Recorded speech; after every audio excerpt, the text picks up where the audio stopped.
तो खैर मैं कुछ रिकैप कर देता हूँ सवाल आप लोगों के सामने। अच्छा, सवाल में कुछ हो ऐसा रहा था कि हमने ये डिस्कस किया कि भाई जब परपेचुअल इन्वेंट्री सिस्टम होता है, परपेचुअल और पीरियोडिक के बीच की वीडियो जो है वो ऑलरेडी अवेलेबल है। परपेचुअल इन्वेंट्री सिस्टम में इन्वेंट्री का एक टी अकाउंट बनता है, उसका बैलेंस ब्रॉट डाउन आता है। जब कोई चीज़ खरीदी जाती है तो इन्वेंट्री का अकाउंट डेबिट और पेबल क्रेडिट किया जाता है। कोई चीज़ बेची जाती है तो कॉस्ट ऑफ गुड्स सोल्ड का अकाउंट डेबिट और इन्वेंट्री का अकाउंट क्रेडिट किया जाता है। अगर ओनर कोई ड्राइंग्स करता है तो ड्राइंग्स का अकाउंट डेबिट और इन्वेंट्री का अकाउंट क्रेडिट हो जाता है, और इस तरह का एक टी अकाउंट बनता है परपेचुअल इन्वेंट्री सिस्टम में, जिसमें हर डबल एंट्री को रिकॉर्ड किया जा रहा होता है और आपके पास बैलेंस कैरी डाउन जो है वो ऑटोमेटिकली अवेलेबल हो जाता है। पीरियोडिक जो सिस्टम है, पीरियोडिक सिस्टम में आपके पास टी अकाउंट नहीं बनता। साल के एंड में आपको cost of goods closing stock determine करना होता है। अगर पीरियोडिक सिस्टम हो तो ड्राइंग्स की डबल एंट्री जो बनती है वो ड्राइंग्स डेबिट और परचेजेस क्रेडिट बनती है। हमने जो चीज़ें डिस्कस कर ली थी मैं ज़रा उसको दोबारा से डिस्कस करता हूँ, क्योंकि इंटरनेट सही नहीं चल रहा था तो यार हम ना डिस्कशन मम्मा को जो है वो बोलो ना मेरे सालन हो चावल रही दे दे। है। भाई मोहम्मद अली, सालन चावल बाद में खा लेना, कोशिश करो कि माइक म्यूट हो जब तुम सालन चावल मांगो अम्मा से। खैर मैंने अब म्यूट कर दिया।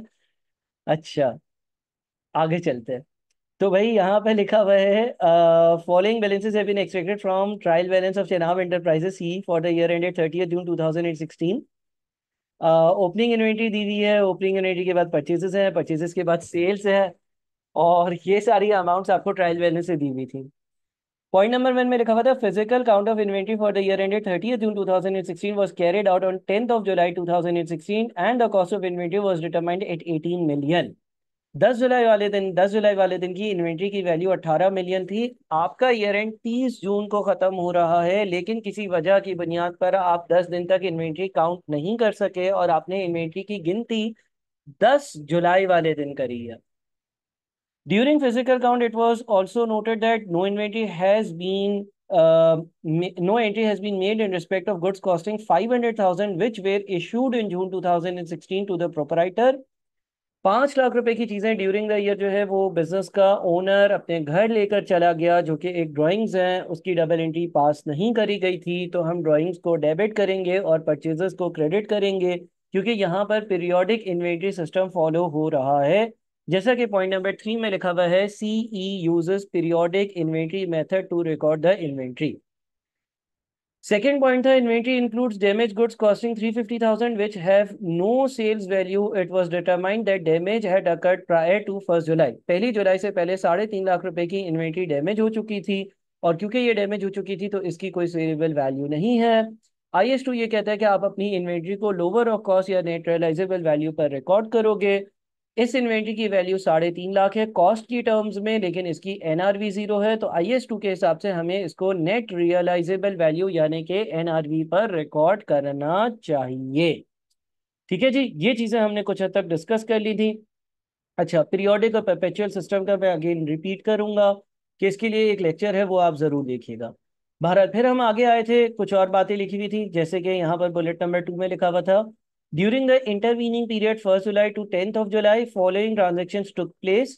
1 जुलाई और 10 जुलाई के बीच में ये ट्रांजेक्शन्स अकर हुई। कुछ चीज़ें आपने बेची, कुछ चीज़ें कस्टमर्स ने वापस कर दी और कुछ चीज़ें आपने परचेज करी थी। अच्छा, अब मैं यहाँ पर आपको एक एग्जाम्पल के जरिए एक बात समझा रहा था। इस एग्जाम्पल का सवाल के डेटा से कोई भी लेना देना नहीं है। ये एक सिर्फ एग्जाम्पल है, और ये जो इसमें एग्जाम्पल में मैंने अमाउंट्स लिखे हैं ये सिर्फ आपको समझाने के लिए। देखिए, एज्यूम कर लें कि ईयर एंड 30 जून 2016 है किसी कंपनी का, और उसके पास 500 रुपए की इन्वेंट्री उसके वेयर हाउस में पड़ी हुई है। ये इस इन्वेंट्री की कॉस्ट है।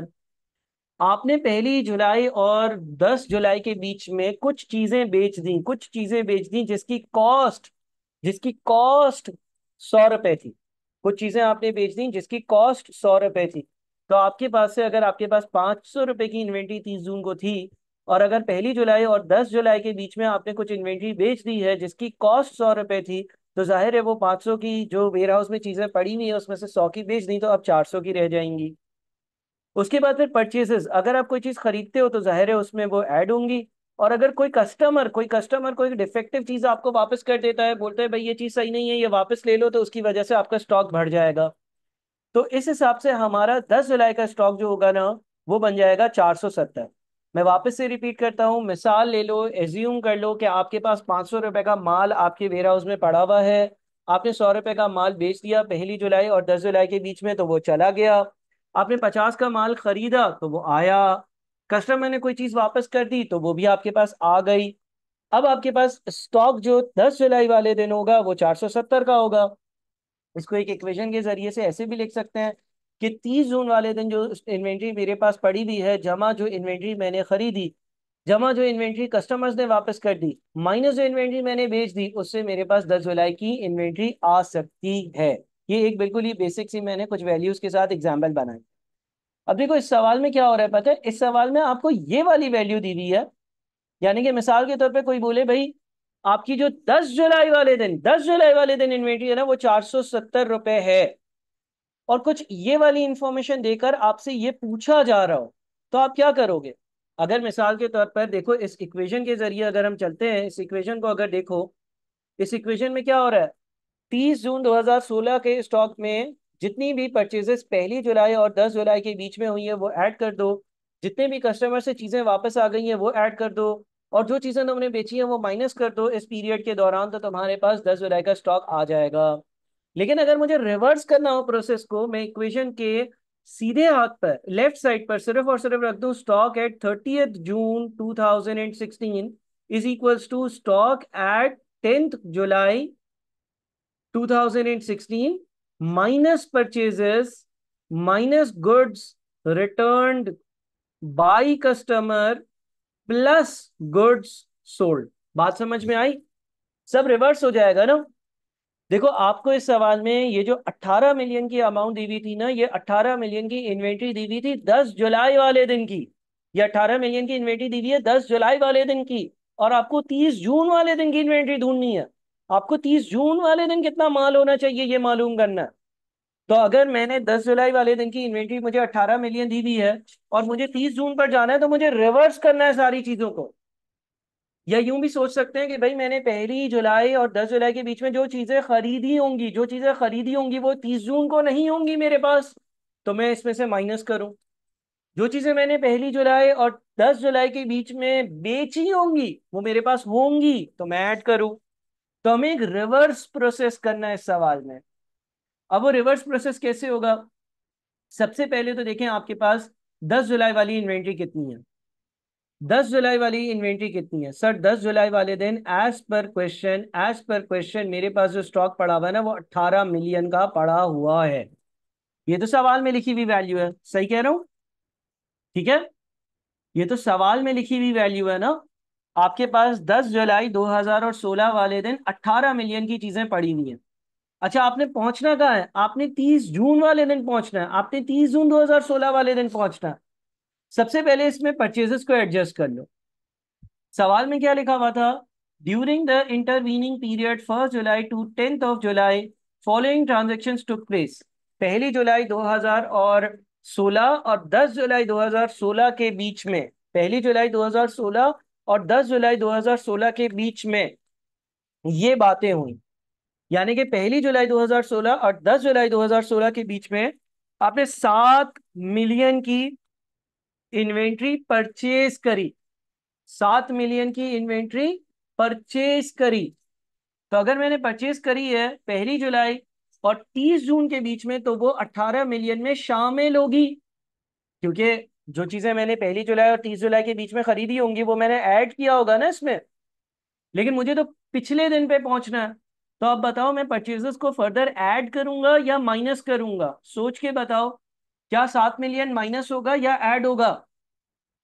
मुझे 10 जुलाई की वैल्यू से 30 जून पर आना है, मुझे उल्टा चलना है।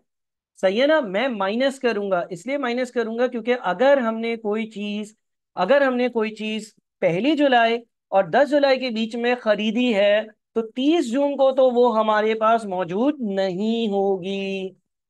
तो इसीलिए मैं इसको माइनस कर दूंगा। अच्छा उसके बाद फिर सेल्स।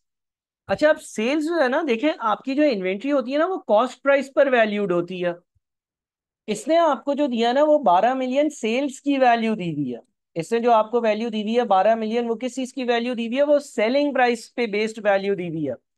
जब आप किसी कस्टमर को कोई चीज बेचते हो तो उतने की तो नहीं बेचते हो ना जितने की आपने खरीदी होती है। मिसाल के तौर पर अगर मैंने कोई चीज 100 की खरीदी है तो मैं उसको 115, 120, 125, 130, 140 में बेचूंगा, मुनाफा रखकर बेचूंगा। तो यहां पर आपके पास उसने 12 मिलियन रुपए जो लिखे हुए हैं वो उसने सेल्स की वैल्यू लिखी हुई है। यानी कि कस्टमर्स को इस दौरानिए में मैंने 12 मिलियन की चीजें बेची हैं। इस दौरानिए में मैंने कस्टमर को 12 मिलियन रुपए की चीजें बेची हैं। अच्छा, आप देखिए एक चीज आप कर सकते हैं, कॉस्ट, प्रॉफिट, सेलिंग प्राइस। देखिए अगर आपके पास यहां पे लिखा हुआ है ना, सेल्स एट कॉस्ट प्लस 25%, इसका क्या मतलब है? इसका क्या मतलब है? सेल्स एट कॉस्ट प्लस 25% का क्या मतलब होता है?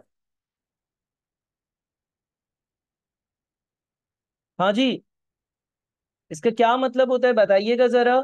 अगर सवाल में लिखा हुआ है सेल्स एट कॉस्ट प्लस 25%, तो इसका क्या मतलब है? इसका मतलब ये है कि जो चीज मैं 100 की खरीदता हूं उसमें मैं 25 का मुनाफा ऐड कर कर उसको 125 में बेचता हूं।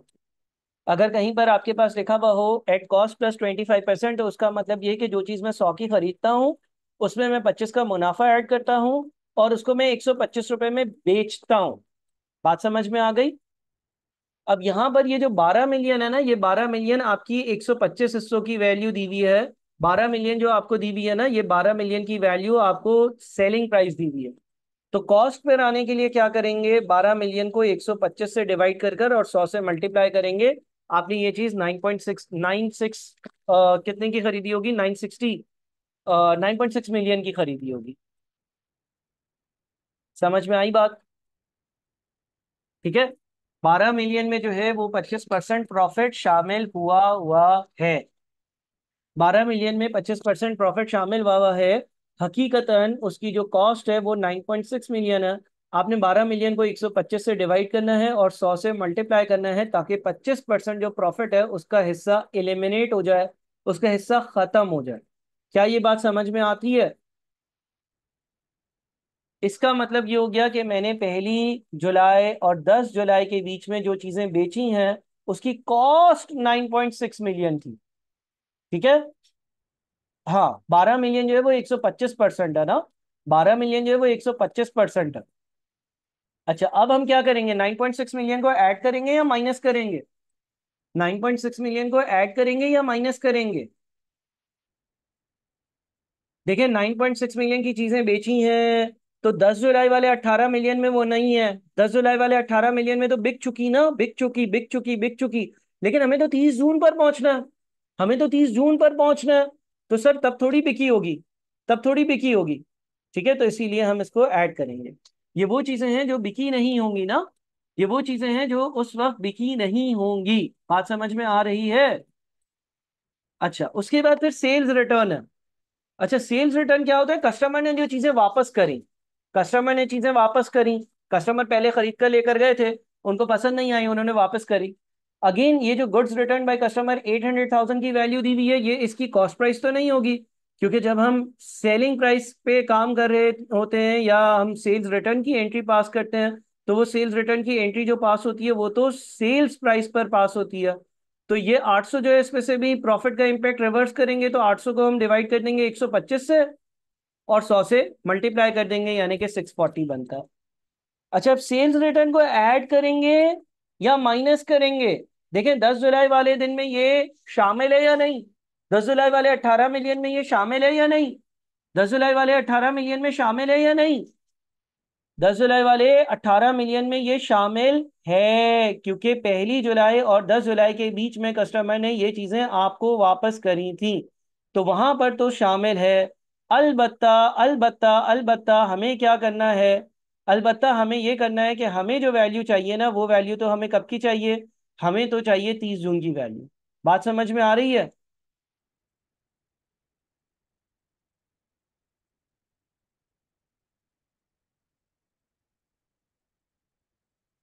ठीक है जी। तो हम क्या करेंगे, इसको ऐड या लेस? हम इसको लेस करेंगे, 640 को हम कर देते हैं लेस।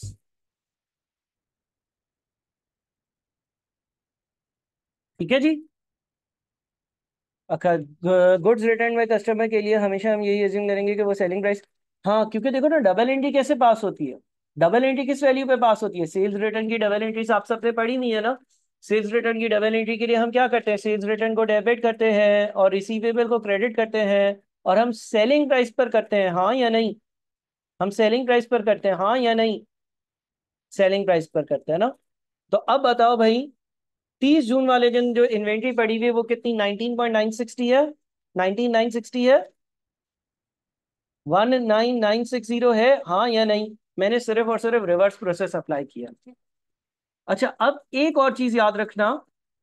चलो, ये तो हमने रिवर्स वर्किंग कर दी, हमने सेल्स को, गुड्स रिटर्न को, परचेजेस को रिवर्स कर दिया।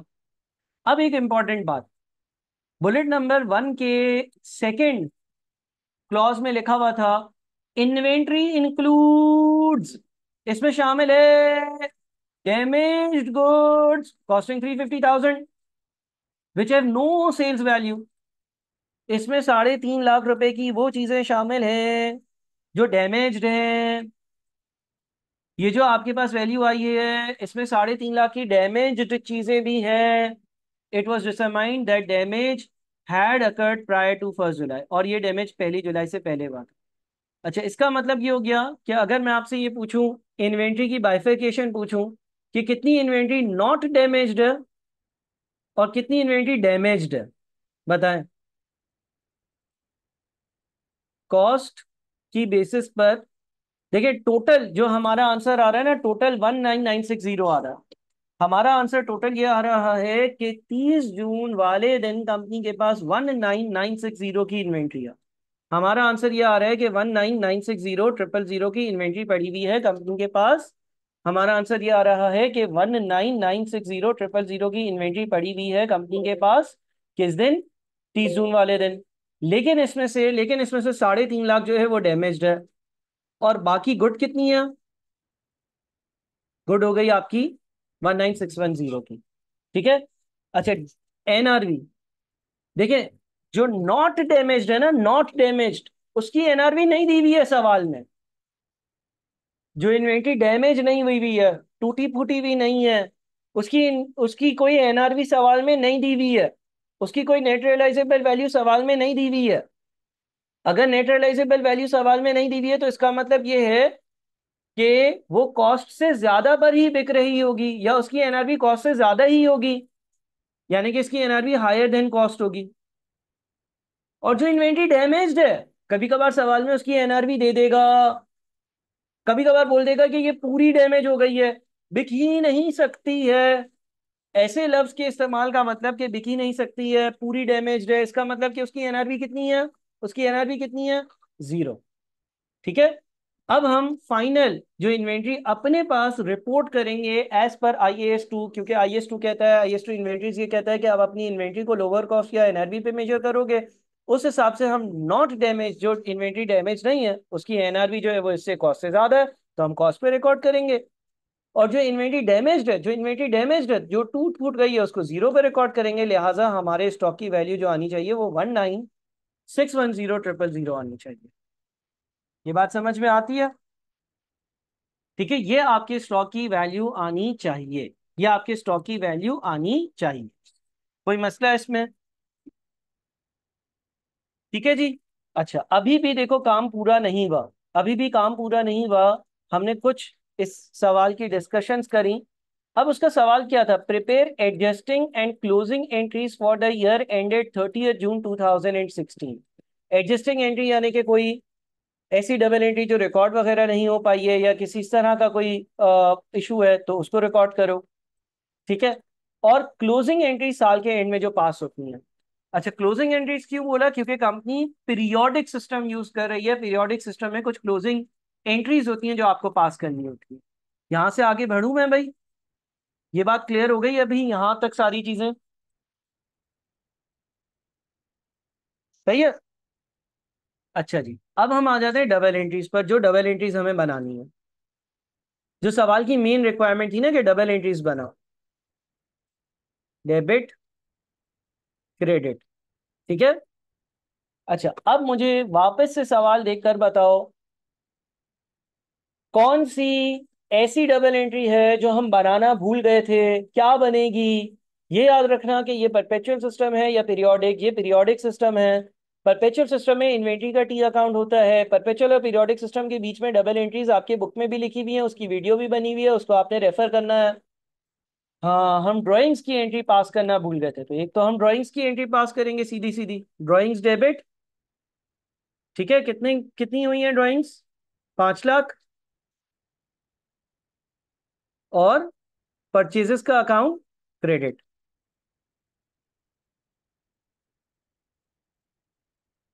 समझ में आ गई बात? सबसे पहले तो आप ड्राइंग्स को डेबिट करोगे और परचेजेस को कर दोगे क्रेडिट। ये एक आपकी डबल एंट्री पास हो गई। इसमें कोई भी मसला है किसी को तो मुझे बता दो। 5 लाख से ये डबल एंट्री पास हो गई, ये एक डबल एंट्री हमारी बन जाती है। ठीक है जी। अच्छा, अब मुझे एक बात बताओ, यहां पर अगर हम ऊपर दोबारा से सवाल के टॉप पर वापस आते हैं तो लिखा हुआ था following balances have been extracted from trial balance of Chenab enterprises CE for the year ended 30 June 2016। 30 June 2016 का जो ट्रायल बैलेंस था उसके हिसाब से ये चीजें आपके पास मौजूद है। ओपनिंग इन्वेंट्री है, परचेजेस है और सेल्स है। ठीक है जी। अच्छा, यहां पर आपके पास जो परचेजेस लिखी हुई आ रही हैं वो 250 मिलियन लिखी हुई आ रही हैं। क्या ये सही है परचेजेस? अब अगर आपने पूरा सवाल स्कैन किया है तो इस परचेजेस में कोई गलती है? परचेजेस की वैल्यू जो है साल के एंड में ट्रायल बैलेंस में 250 मिलियन अगर आ रही है तो ये सही वैल्यू तो नहीं है। क्यों सही नहीं है सर? इसलिए सही नहीं है बेटा क्योंकि during the year owner 5 lakh रुपए की चीजें अपने घर लेकर चला गया था और उसकी डबल एंट्री पास करना ही भूल गया था। ऐसा ही है ना? अगर ओनर ये 5 लाख की डबल एंट्री पास कर लेता तो परचेजेस की वैल्यू 250 मिलियन नहीं होती। इसके ट्रायल बैलेंस पर परचेजेस की जो वैल्यू आ रही होती, इसके ट्रायल बैलेंस पर जो परचेजेस की वैल्यू आ रही होती है वो 250 कितने मिलियन है, कितने? तीन और तीन ऊपर ना, 250, 1 2 3, 1 2 3 माइनस 5, 1 2 1 2 3, ये सही वैल्यू है परचेजेस की। ये बात पहले समझ लो। देखो, उसने ये एंट्री ही पास नहीं करी है, हालांकि ये एंट्री आपको पास करनी चाहिए थी। जब ओनर अपने घर पे चीजें लेकर जाता है उसको हम ड्राइंग्स कहते हैं। परचेजेस से लेकर गया है तो ड्राइंग्स को डेबिट और परचेजेस के अकाउंट को क्रेडिट करते हैं। ये एंट्री उसने पास नहीं करी थी, तो पहले तो हम ट्रायल बैलेंस को सही करेंगे। तो हमारे पास 249,500,000 या आपकी परचेजेस आएंगे। अच्छा, अब आपने प्रॉफिट एंड लॉस अकाउंट बहुत बार बनाया होगा। अगर नहीं बनाया तो कुछ टाइम में बना लेंगे। आपको बेसिक सी बातें पता है कि सेल्स रेवेन्यू होता है प्रॉफिट एंड लॉस अकाउंट में। उसमें से लेस क्या होता है? Cost of goods sold. Cost of goods sold में एक आपके पास ओपनिंग स्टॉक आता है। ओपनिंग स्टॉक में आपकी परचेजेस ऐड होती हैं, क्लोजिंग स्टॉक माइनस हो जाता है। यह आपका कॉस्ट ऑफ गुड्स सोल्ड नजर आता है। कॉस्ट ऑफ गुड्स सोल्ड जब एडजस्ट हो जाता है तो उसके बाद क्या आ जाता है? Gross profit. ठीक है ना? ये क्या कहलाता है आपका? ये प्रॉफिट एंड लॉस अकाउंट कहलाता है, स्टेटमेंट ऑफ कॉम्प्रिहेंसिव इनकम कहलाता है। स्टेटमेंट ऑफ कॉम्प्रिहेंसिव इनकम कहलाता है, प्रॉफिट एंड लॉस अकाउंट कहलाता है, इनकम स्टेटमेंट कहलाता है, एंड सो ऑन। ठीक है जी। सबसे पहले इसमें क्या नजर आ रही होती है सर? सबसे पहले सेल्स की वैल्यू नजर आ रही होती है। अच्छा, अब जरा गौर से सुनना, पूरे साल होता क्या है? पूरे साल ये होता है कि अगर आप कोई चीज बेचते हो, सेल्स की क्या डबल एंट्री पास करते हो? जब आप कोई चीज बेचते हो एंट्री क्या पास करते हो? बेसिक सी डबल एंट्री पूछ रहा हूँ। सेल्स की डबल एंट्री आम हालात में क्या पास करते हो? कैश सेल्स हो, क्रेडिट सेल्स हो? सर, हम रिसीवेबल्स को या कैश को डेबिट करते हैं और सेल्स के अकाउंट को क्रेडिट करते हैं। पूरे साल ऐसा होता रहता है। ठीक है ना? पूरे साल cash debit sales credit, receivable debit sales credit, cash debit sales credit, receivable debit sales credit होता रहता है। सेल्स के अकाउंट में पैसे जमा होते रहते हैं, सेल्स के अकाउंट में पैसे जमा होते रहते हैं। जब साल खत्म होता है, जब पूरा साल खत्म होता है, जब पूरा साल खत्म हो जाता है तो पूरे साल का जो सेल्स रेवेन्यू का अकाउंट होता है उसका बैलेंस जो होता है वो हम अपने स्टेटमेंट ऑफ कॉम्प्रिहेंसिव इनकम में ट्रांसफर कर देते हैं। अच्छा, सेल्स के अकाउंट में बैलेंस कौन सी साइड होगा? क्रेडिट साइड होगा। कितना होगा? 3 लाख, 380 मिलियन। जब साल खत्म होता है तो एंट्री पास होती है सेल्स डेबिट 380 मिलियन और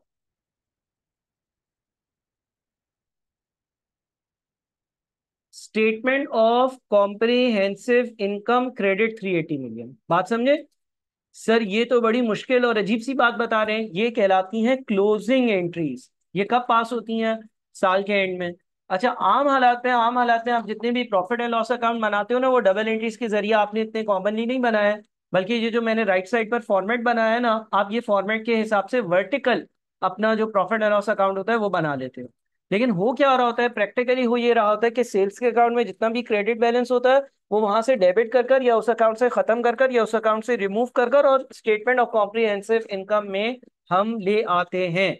और इसीलिए यहाँ पर हम 380 मिलियन लिखते हैं जब हम अपना प्रॉफिट एंड लॉस अकाउंट बनाते हैं। क्लियर है? ये बात समझ में आ गई?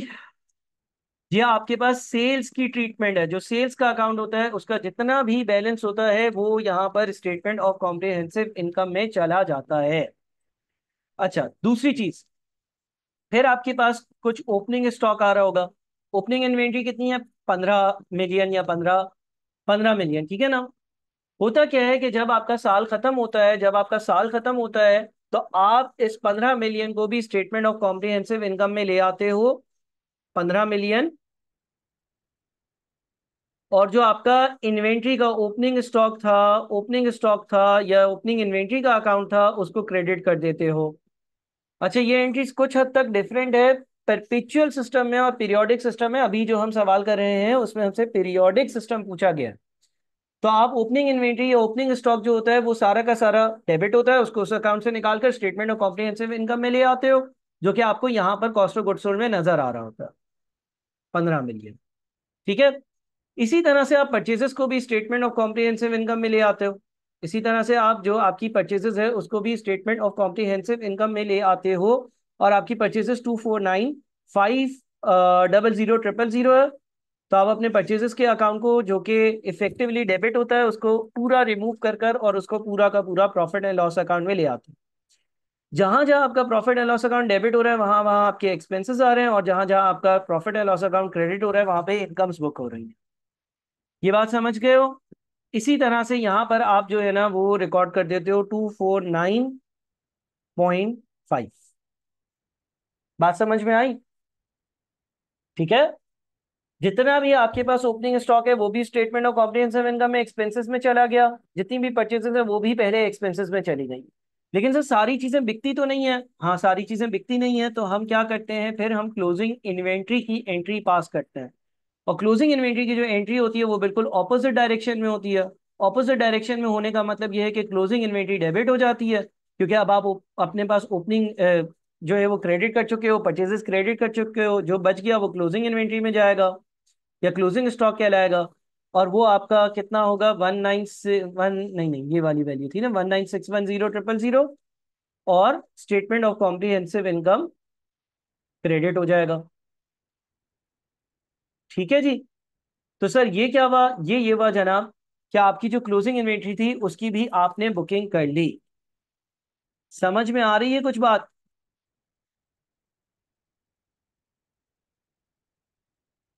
यानी कि जो आप यहाँ पर जो वैल्यू दिखाते हो ना, यहाँ पर जो वैल्यू दिखाते हो वो कितनी होती? 19.610।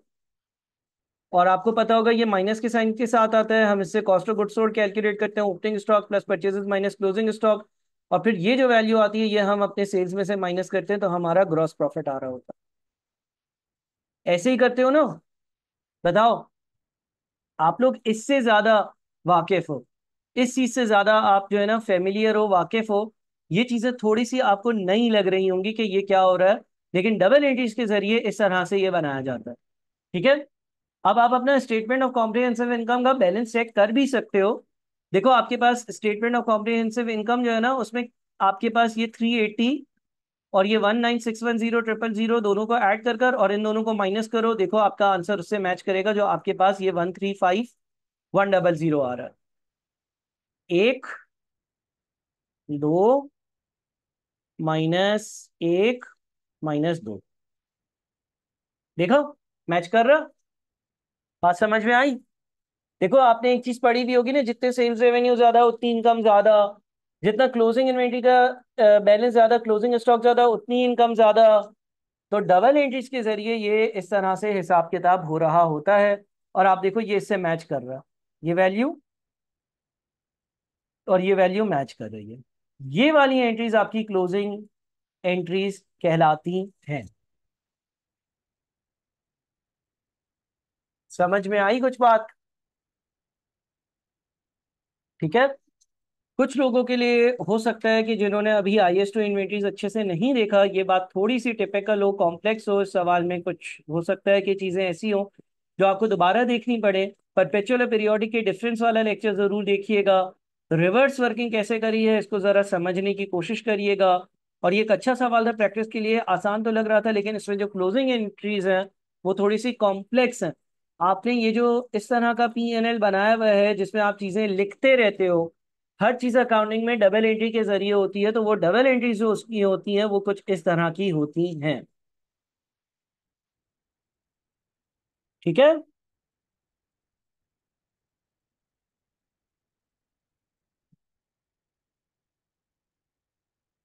अब बताओ भाई, किसी ने कोई चीज पूछनी है, कोई सवाल है, कुछ डिस्कस करना है तो कर सकते हो।